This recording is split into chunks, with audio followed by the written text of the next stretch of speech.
ሰላም ሰላም ውድ ተመልካቾቻችን እንደምን አላችሁ? አሁን የምንገኘው አርጎባ ልዩ ወረዳ መዲና ሰንቀሌ እንገኛለን። እንግዲህ የአርጎባ ባህላዊ አለባበስና ባህላዊ ቤት አሰራር ግንብ ይሄን ይመስላል። ወንድማችን ኢብራሂም እንግዲህ ህብርሽ እስኪ አንዳንድ ነገር እንግዲህ ያው ዝጋ የልማት ኃላፊ ይሄን ግቢውን የሚያለማው የተለያዩ ነገሮችን ባህላዊ ቅርጾችን ይጠብቃል። አብርሽ እንግዲህ አብርሽ እንዴት ነህ? ሰላም ነው። አማን ነው።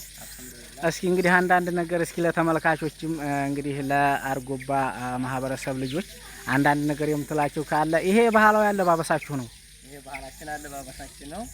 መስነፍ ይባላል ትጉሪ ጊሌ ጋርጎ። ይሄ ደግሞ ባህላዊ ግንብ ቤት ነው።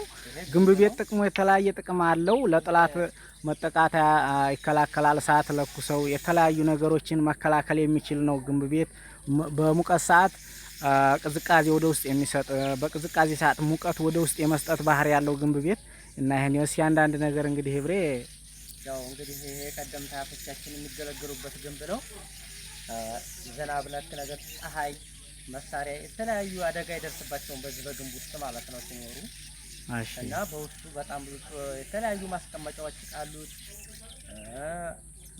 እና በጣም የተለያዩ ጥቅም አሉት።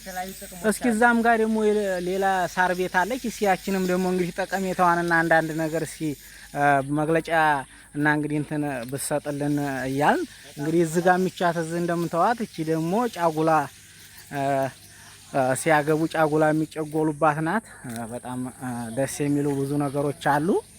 አብርሽ እንግዲህ የተለያዩ ነገሮች ያስተዋውቀናል ማለት ነው። አመሰግናለሁ። ያው የእናቶቻችንን ቤት አሳይተናችኋል። ይሄ ደግሞ ልጆቻቸውን ሲድሩ የሚጨጉሉበት ጫጉላ ነው ማለት ነው።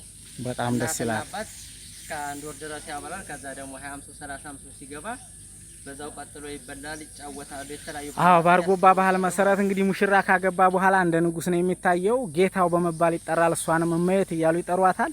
ለ1 ወር ጊዜ 15 ቀን አባት ያበላል። 15 ቀን ሚዜዎቹ ሰንጋ ሙክት